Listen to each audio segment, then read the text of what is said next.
ও ভাই আব্দুল্লাহ ইবনে আমর, আমি গরিব মানুষ,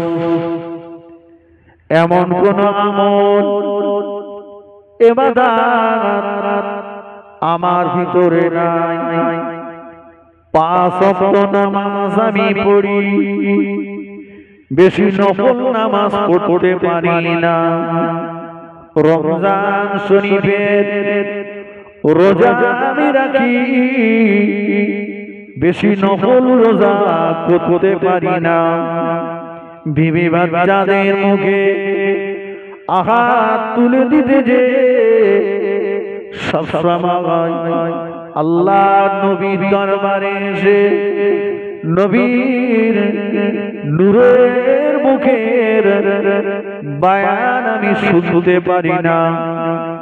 তবে আমার জীবনের একটা গুণ আছে, জানি না আল্লাহ পাক আমার জীবনের এই গুণটাকে, আমার জীবনের আমলটাকে পছন্দ করেছেন কিনা। কি গুণ ভাই একটু বলুন। ও আব্দুল্লাহ ইবনে আমর, আমার জীবনের গুণটা হলো সারাদিন আমার কাছে যারা অন্যায় করে, সারাদিন আমার কাছে যারা অপরাধ করে, আমি রাতে বেলা বালিশে মাথা রাখবার আগে আমি আমার হৃদয় থেকে, আমি আমার অন্তর থেকে আল্লাহর রাস্তে তাদের ক্ষমা করে দিই। একটু জোরে বলা যাবে না সুবহানাল্লাহ?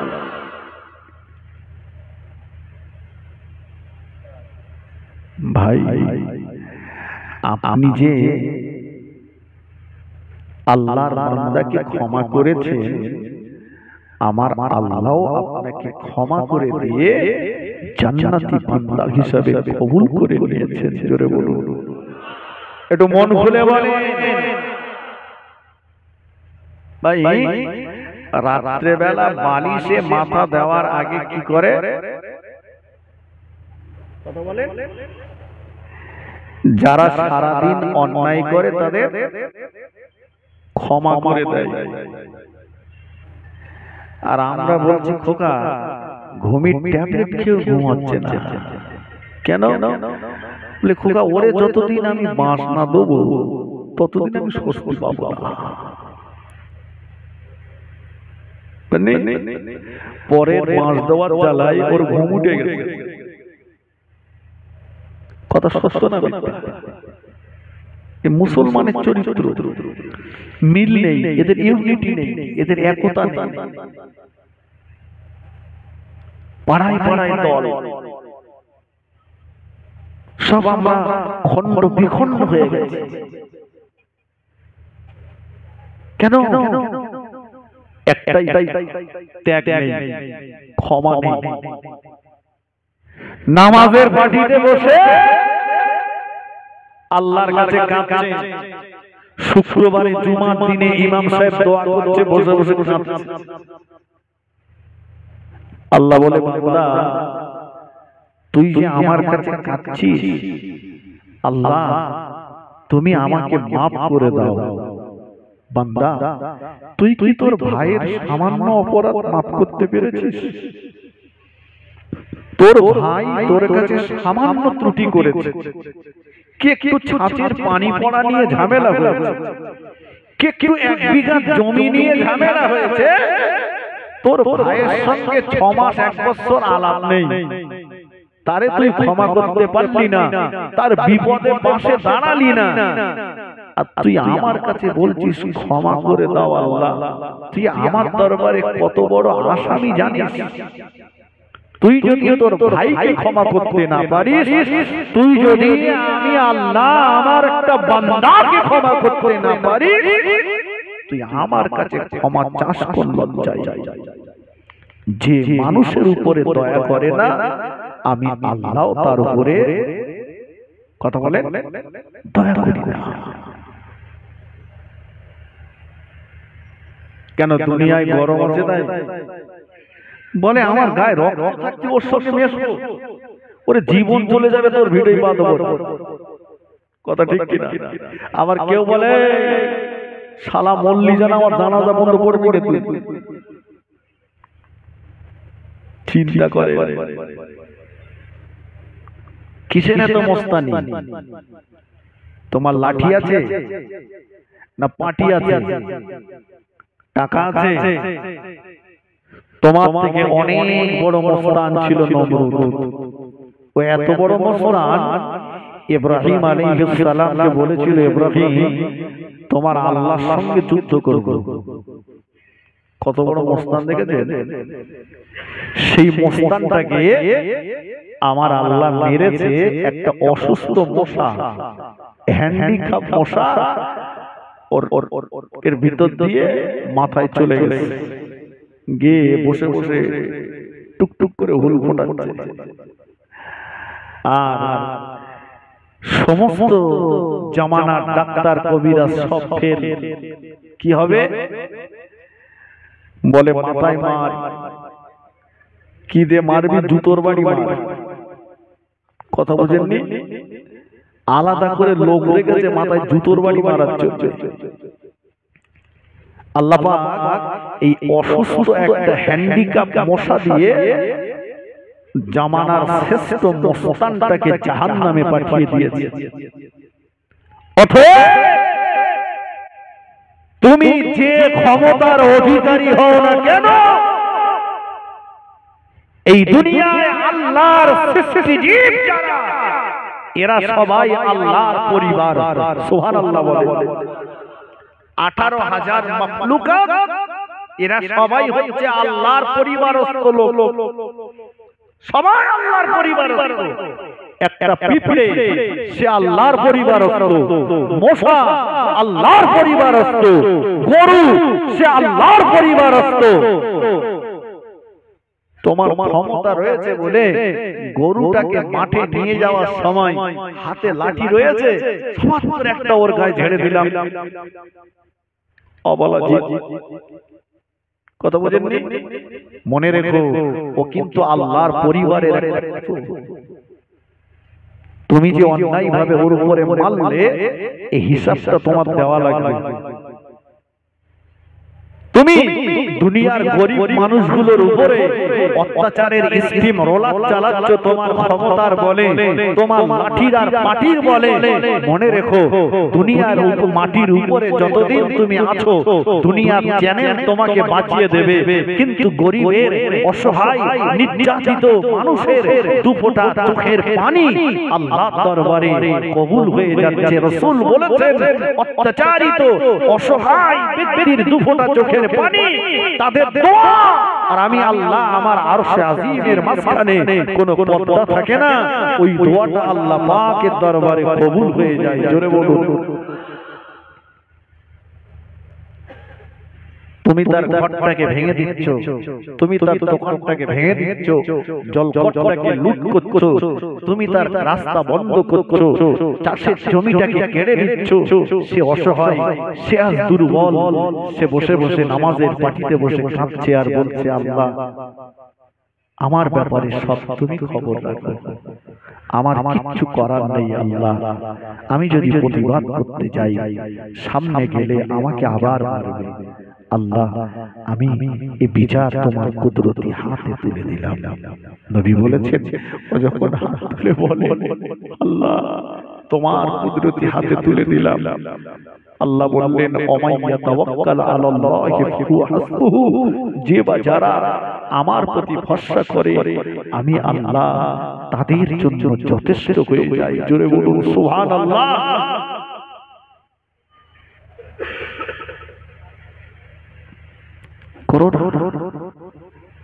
মানুষকে ভালোবাসো, সৎ ব্যবহার করো, ক্ষমা করতে শেখো, তবেই তো তুমি ক্ষমা পাবে। কদিনের দুনিয়া, নবী বলেছেন, মানুষ যখন ঘুমিয়ে যায় তার ভিতর থেকে রূহটা বেরিয়ে যায়। এই ক্ষণিকের দুনিয়ায় রূহ বেরিয়ে যাবে, ফিরে আসবে তার কোনো গ্যারান্টি নেই। এত বাহাদুরি তোমার কিসের জন্য? একবার চেয়ে দেখো, একবার ব্যাকগ্রাউন্ডটা দেখো, কত বড় বড় মস্তান এসেছিল, এলাকা যাদের দাপটে কাঁপতো তাদের হাড় মাটি হয়ে গেছে। ঠিক কিনা বলে? এই কথা সত্য কিনা বলে? হাড় মাটি হয়ে গেছে। অতএব প্রতিবেশীর সঙ্গে ভালো ব্যবহার করুন, ব্যবহার করুন। আল্লাহ রাসূল মার খেয়েছেন, নির্যাতিত হয়েছেন, রাসূল পাক সাল্লাল্লাহু না না না বদদুয়া তো করেননি, রাসূলুল্লাহ পাল্টা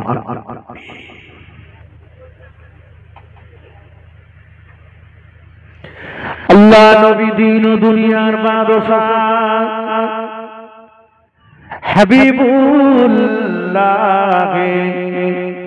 জনাবে মুহাম্মদুর রাসূলুল্লাহ সাল্লাল্লাহু আলাইহি ওয়াসাল্লাম আল্লাহ পাকের কাছে বারবার বলতেন, আল্লাহ পাক আপনি আমাকে গরীব করে রাখুন। আল্লাহ পাক কিয়ামতের ময়দানে গরীবদের সঙ্গে আমার হাসর নাসর করাবেন। আল্লাহ পাক আমাকে গরীব করে রাখুন, কিয়ামতের ময়দানে গরীবদের সঙ্গে হাসর নাসর করাবেন।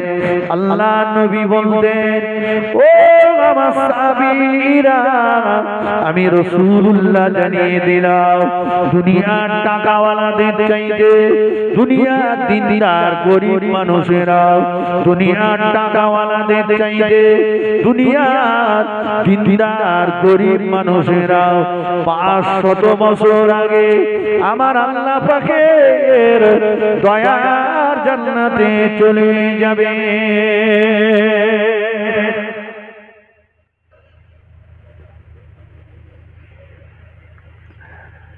নবী বলতেন, আল্লাহ আমাকে গরীব করে রাখুন, কিয়ামতে আমাকে গরীবদের সঙ্গে হাসর নাসর করাবে।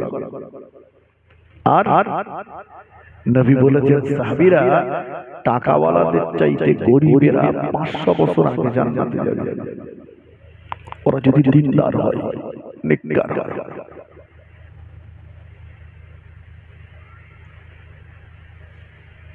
কিন্তু গরীব হয়েছেন বলে যদি আপনি অন্যায় রাস্তায় পা বাড়িয়ে দেন গরীবী হালত থেকে কাটানোর জন্য, তাহলে 500 বছর আগে জান্নাত পাওয়া যাবে না, যাবে না।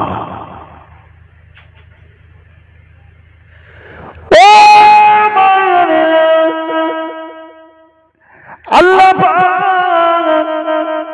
আমার আপনার নবী নূর নবী দয়া নবীকে যদি আল্লাহ সৃষ্টি না করতেন, তামাম মখলুককে আল্লাহ পাক সৃষ্টি করতেন না। আমার নবী যদি চাইতেন, আল্লাহ পাক মক্কা মদিনার জমিনটাকে আমার নবীর জন্য সোনা বানিয়ে দিতেন। আল্লাহ পাক বলেছিলেন, ও আমার হাবিবে প্যারা, আপনি যদি বলেন আমি আল্লাহ পাক আপনার জন্য মক্কা মদিনার পাহাড়গুলোকে, মক্কা মদিনার জমিনটাকে, মক্কা মদিনার নুরি পাথরগুলোকে আমি আল্লাহ পাক আপনার জন্য সোনা বানিয়ে দেব। একটু জোরে বলুন সুবহানাল্লাহ। এই মাইক মেরে এখানে এসো। আমার আল্লাহ বলেছিলেন, হাবিব আপনি যদি চান, আপনি যদি বলেন আমি আল্লাহ মক্কা মদিনার জমিনকে, মক্কা মদিনার নুরি পাথরগুলোকে, মক্কা মদিনার পাহাড় পর্বতগুলোকে আমি আল্লাহ আপনার জন্য সোনা বানিয়ে দেব। জোরে বলেন। নবী বলেছিলেন, আল্লাহ না, আপনি আমাকে গরীব করে রাখুন। আর আমরা কোচির মারে বলছি, যা কতদিন আর গরীব থাকবো রে, কতদিন আর গরীব থাকবো। কচির মা বলে তুমি ঠিক বলেছো, সবাই লেকচার আমরা নিলে অসুবিধা। দরসরি আল্লাহুম্মা মাইক্রোফোন বাড়াও, বেশ একদম কেটে দিয়েছো, ভলিউমটা বাড়াও, মাইক্রোফোনটা বাড়াও,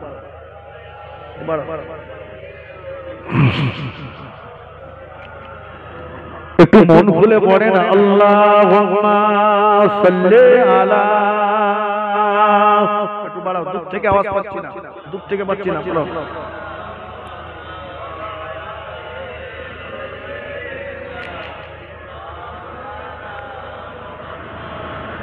নবীর রওজা শরীফ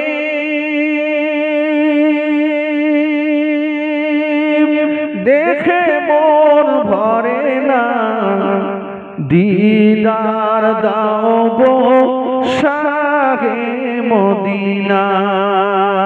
নবীর রওজা শরীফ দেখে মন ভরে না, দিদার দাও গো শাহে মদিনা।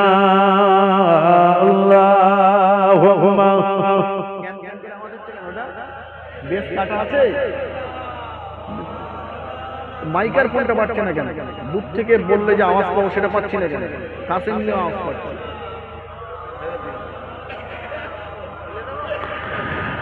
আরশের মেহমান করেছেন আল্লাহ, কত শান কত মান মোর কামলিওয়ালা।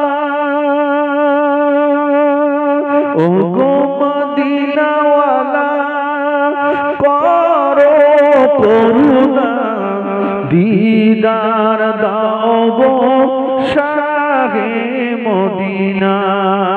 নবীর রওজা শরীফ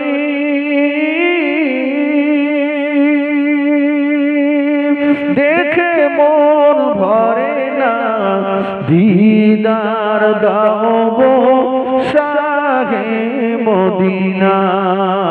আল্লাহুম্মা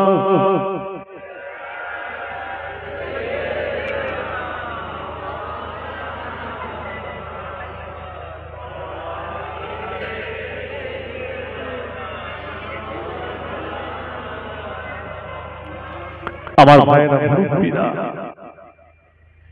দিনের পর দিন চলে গেছে, আমার নবী উনানে আম্মা জানদের উনানে হাড়ি উঠিনি, কিন্তু কেউ জানতে পারেনি।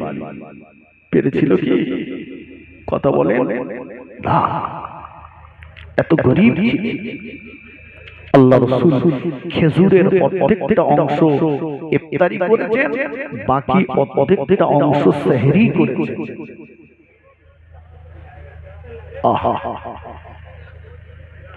গভীর রাত, নিশুতি রাত, আল্লাহ নবীর কয়েকদিন যাবত কিছুই খাওয়া হয় না, ক্ষুধা জ্বালা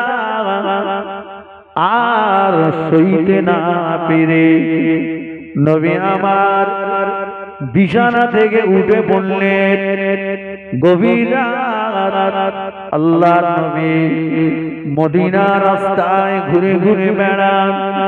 দয়ার নবী লক্ষ্য করে গেল ওই রাত্রে বেলা নবীর সাহাবী আবু বকর সিদ্দিক রাদিয়াল্লাহু তাআলা তিনিও ঘুরে ঘুরে বেড়াচ্ছেন। আল্লাহ নবী আবু বকর সিদ্দিককে ডাক দিলেন, ও বাবা আবু বকর, এদিকে আগিয়ে এসো বাবা। গভীর রাত, নিশুতি রাত, বিছানা ত্যাগ করে কেন মদিনার রাস্তায় ঘুরে ঘুরে ঘুরে ঘুরে বেড়াচ্ছ? সিদ্দিক আকবর বলেছিল, ইয়া রাসূলুল্লাহ, ইয়া হাবিবাল্লাহ কয়েকদিন হয়ে গেল আবু বকরের বাড়িতে খাবার কিছুই না। নবী গো, আমি আবু বকর ক্ষুধার জ্বালা সইতে না পেরে, ক্ষুধার যন্ত্রণা সহ্য করতে না পেরে বেরিয়ে পড়লাম কোথাও কোনো খাবারের সন্ধান পাওয়া যায় কিনা।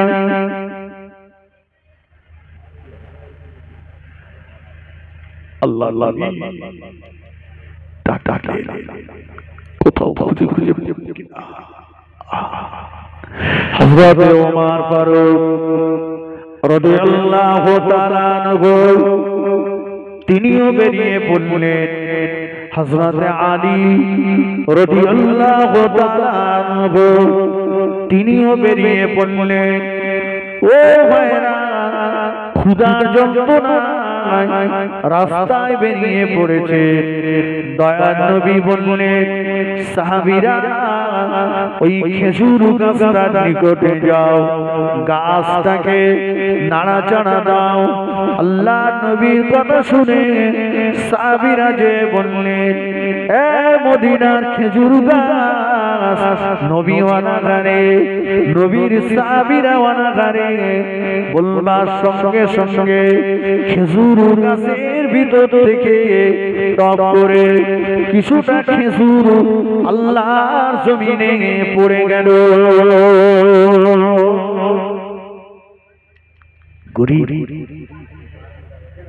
ক্ষুধার যন্ত্রণায় আমাদের কারো রাস্তায় বেরোতে হয়েছে। ক্ষুধার যন্ত্রণা, গভীর রাত্রেবেলা আর যন্ত্রণা সহ্য করতে পারছি না, বাড়িতে খাবার কিছু নেই, চল রাস্তায় রাস্তায় ঘুরি। এমন অভাব কারো আছে? নাই। নামাজ আছে? কথা বলে। নবী সাহাবীরা এত ক্ষুধার্ত ছিল, কিন্তু তাদের এক ওয়াক্ত নামাজও কাজা হয়নি। রাসূলুল্লাহর সুন্নাত তাদের জীবন থেকে ছেড়ে যায়নি। একটু জোরে বলুন সুবহানাল্লাহ। ফিরে আসুন। তাহলে আল্লাহ বললেন, মালু ওয়ালা বানুন, সম্পদ এবং সন্তানের বিনিময়ে রেহাই পাবে না। অন্তর বিচার হবে, মানুষের অন্তরটা। বান্দা, নামাজ পড়ছো আমাকে খুশি করতে না লোক দেখানোর জন্য? হজ করেছো আমাকে খুশি করতে না লোক দেখানোর জন্য? শুক্রবারে মসজিদে গিয়েছো, সবাই যাচ্ছে তাই তুমি গিয়েছো না আমাকে খুশি করতে গিয়েছো? জলসা দিয়েছো, ও পাড়ায় একটা হয় এ পাড়ায় দিতে হবে সেই জন্য না আল্লাহকে খুশি করার জন্য? ভাই, আমরা কাকে খুশি করতে জলসা দিলাম? একটু কথা বলে। আর বসেছি কাকে খুশি করতে? বলে নামাজ না পড়লি জাহান্নামে দেবে, চল। রোজা না করলি জাহান্নামে দেবে, চল। জান্নাত আর জাহান্নামের মালিক কে? জোরে বলে আল্লাহ। জীবনের সব ইবাদতটা হওয়ার দরকার আল্লাহকে খুশি করার জন্য, কিন্তু বিশ্বাস করুন আমাদের বেশিরভাগটা হয়ে যাচ্ছে লোক দেখানোর জন্য। লোক দেখানোর জন্য বেশিরভাগটা হয়ে যাচ্ছে।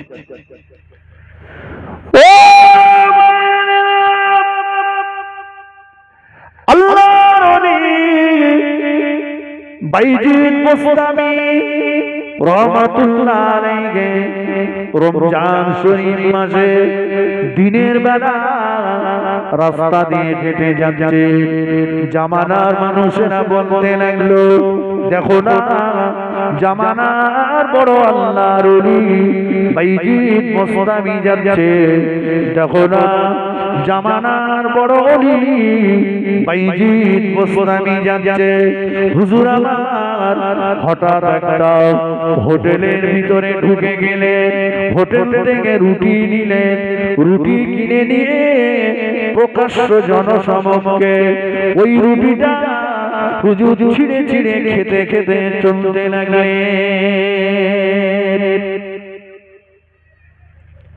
আচ্ছা, রমজান মাসের দিনের বেলা কোন বড় হুজুর যদি রুটি খেতে খেতে যায়, লোক কি বলবে? কি বলবে বলেন? যে আমরা মনে করতাম হুজুর, এখন দেখতে পাচ্ছি তো ভণ্ড, রোজার মাসে দিনের বেলা খাচ্ছে। তো হুজুর খেতে খেতে নিজের হোসরার ভিতরে ঢুকে গেলে ওনার খাদেমদার ওনাকে যে বলছেন, হুজুর কি সর্বনাশ করলেন আপনি?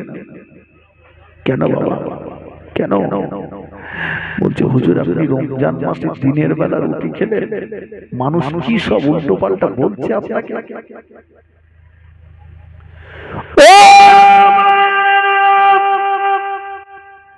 আল্লাহ বাইজিদ মুস্তামি রাহমাতুল্লাহ আলাইহি বলেছিলেন, বাবা মুরি শুনে রাখো, দুনিয়ার মানুষ কে আমাকে কি বললো ওটা আমার দেখবার নয়।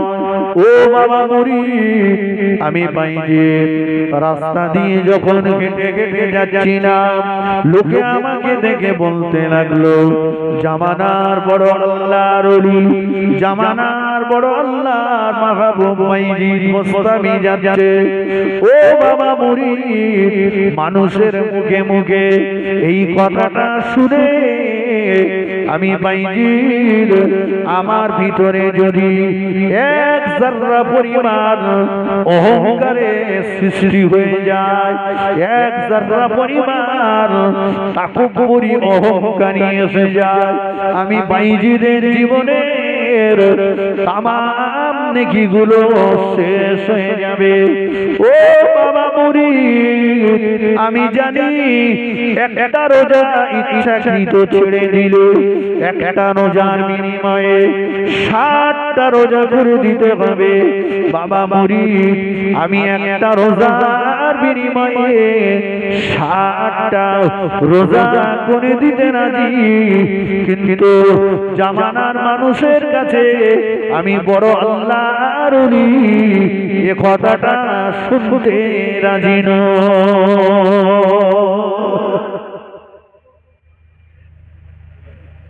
কথাটা কিছু বোঝা গেল? বলছে একটা রোজার বিনিময়ে 60টা রোজা করে দেবো, তবু বিয়াচ্ছা, কিন্তু লোকে আমাকে যে বড় হুজুর বলবে আর আমি ফুলে ঢোল হব, আমার ভিতরে যদি অহংকারের সৃষ্টি হয়ে যায় তো আমার জীবনের সব আমলগুলো বরবাদ হয়ে যায়। মৌলানা সাহেবকে যদি মৌলানা সাহেব না বলা হয়, মনে মনে দুঃখ পাই যে আমি এত বড় একটা মৌলানা, আমার একবার হুজুর বললো না, কি ব্যাপার বলতে। হাজী সাহেব বিয়ে পড়ানোর সময় এখন দেখা যাচ্ছে হাজী সাহেব হয়েছে উকিল, তা লিখলো সলিমউদ্দিন মন্ডল। হাজী সাহেব বলছে, ইমাম সাহেব একটা জিনিস ভুল হয়ে যাচ্ছে, একটা জিনিস ভুল হয়ে যাচ্ছে। তার মানে আমি হাজি ওটা লিখলে, ওটা লেখো আল্লাহ। কথা বুঝলেন? এই যে গরম, এই যে অহংকার, এই অহংকারটা কার খাসলাত ছিল? কার খাসলাত?